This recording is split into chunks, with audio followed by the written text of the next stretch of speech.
What is going on, everybody? Four Nights of Apocalypse, chapter 33. And it's so funny because last chapter I was kind of complaining about the whole thing with Nansons and Annie, and this chapter was like a pleasant surprise for me to just shut up and just and just wait for the story to unfold.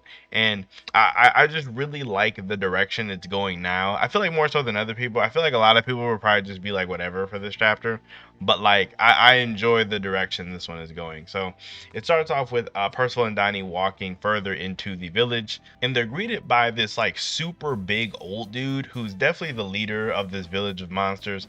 And it's so funny to me because like this dude is massive. Like he looks like a super jacked old dude, and they're just not skeptical of him at all whatsoever. Whereas like if it was me and I seen this huge old dude, I'd be like, nah, something's weird. And then while they're doing that, it flashes back over to Nansons and Annie, and they are having a conversation with the hunter Ard. I believe that's his name. We do get to find that out this chapter. But Ard is telling them about how that village is full of monsters, and they remember that it is just like Sin's story that they were telling them. And basically, he is telling them that there is kind of like a barrier almost around the village in itself, and that whenever they step out past that barrier, they reveal their true monstrous forms. So with that, he's trying to use that to convince Annie and Nansons to not go in there. But this makes Annie even more resolved to go in there and kind of save Donnie and Percival, as well as Sin too. And I kind of like this because in my last review, I was talking about how I'm kind of upset that it seems like it's going to take the direction of more of a Percival, Donnie, and Sin themed arc when they've already gotten so much.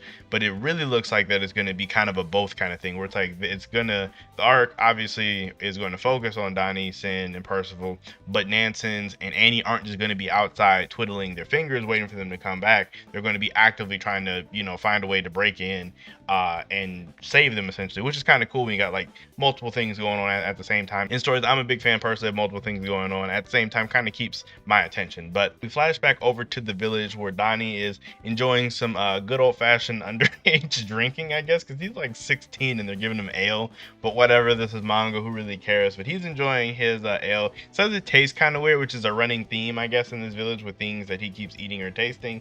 And then Percival is just like chilling. Like Percival is just enjoying all of the vibes. He's like, everybody here is smiling, makes me want to smile. Like Percival is literally vibed out. They do mention how it is kind of weird that no one's talking, to which the elder says it's because they don't know the Britannian tongue. So, like, meaning that they just don't speak all the same language. They probably don't talk because they're monsters, is what I would assume, and they don't want to give it away. Or maybe they're just unable to talk. That could always be a possibility as well. Percival does say that they don't really need to all speak the same language as long as they can understand what's in each other's hearts, then they can still be friends, which I feel like is going to be brought back up later. I don't know if that's going to be the thing to tie this arc all back together, but I just feel like that probably there has to be more to that statement. He does say it was something that his grandpa told him, but I just feel like that statement is going to be important. We do also get Sin making his like appearance in this chapter at the top of a roof, saying that oh, you guys are the ones that had this bird trailing us, so what's going on. He does notice that the old dude has been eyeing up the coffin of eternal darkness, so he asks the old dude what he really wants. And this is when the old dude hears them call Sin his name, and he's like, and he kind of puts it together himself, like Sin, a fox, and he like chuckles to himself.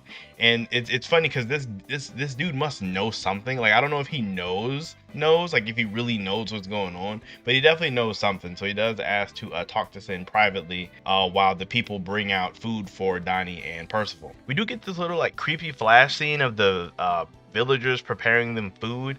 We don't really get to fully see what it is he's cutting up, but like we get to see a little piece of it. I don't really know what it is. I'm going to assume humans. Like I'm going to assume actual real life humans is what they're feeding them, but at the same time I feel like that's a little bit too dark, or who knows, maybe it isn't.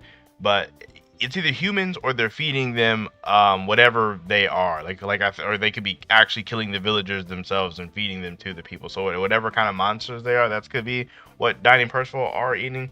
Who knows? Your guess is as good as mine on that one. When it does actually flash over to Sin and the old man, Sin is like knocked out. I'm assuming he put him to sleep or something. I don't think they actually fought or anything like that. I'm assuming the old dude probably puts Sin to sleep somehow.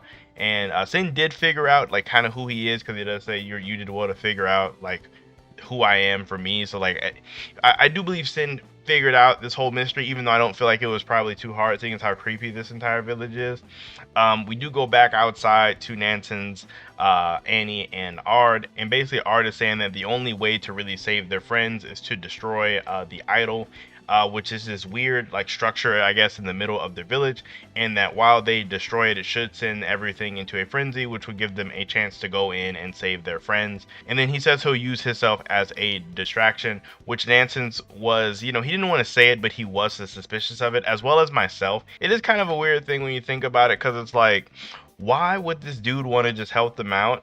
I mean, he claims he just is tired of people dying, but it does seem very sus. And he does reassure them that, like, hey, I didn't sense anything weird. He hasn't lied to us yet, because if you remember, Annie's ability does allow her to see kind of into people's true intentions. So, I mean, I trust Annie's, judge of character on this one. It is kind of her thing. So, unless there's just random, like, unless they introduce people in the story this early that can deceive her, I'm going to trust Annie, because it's not like anyone could ever really fool Elaine. Even though their abilities are different, they're kind of functionally the same. So I'm going to go with her on this one. So with that, they have their plan set up to save Percival and Donnie and Sin. And that is the chapter. So not really a lot you can really speculate from this chapter, just kind of pushing the plot forward, which is always good. There is more to Sin, but it feels like every chapter there's more to Sin. So there's not really anything crazy new that's going to like, there's not anything really crazy new that's gonna like shift kind of shift my theories around on who I think it is. I think people this far kind of understand that like my money is on it either being Lancelot or a new character entirely. That's kind of where I'm at. I don't really think it's Bond, but I know there's a lot of people who do, and there's definitely a lot of evidence to support it. But I'm more so on the Lancelot or new character train. Next chapter would definitely be them destroying the idol and getting on with the rescuing of Donnie and Percival. I'm not for sure how far we're going to get into it. I do think that they are going to be able to destroy it, as well as Donnie and Percival are going to probably be able to see the villagers for what they are, which is monsters, and maybe you see that they've been eating and drinking like trash or humans or something that might be funny or really morbid, depending on on which one it does end up being. But that's kind of where I think next chapter is going to go. I don't really think we're going to get anything too crazy into Sin's identity. I am kind of more curious about this old dude. I kind of want to see more about him.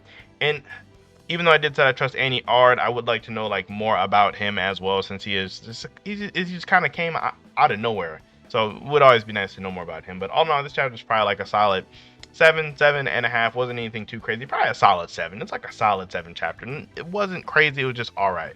But with that, let me know how you guys are feeling about the chapter down below. Make sure you guys like the video, so subscribe to the channel for more content. I really appreciate all the support, as I love to tell you guys. You guys are awesome. Enjoy the rest of your day, and I will see you all in my next video.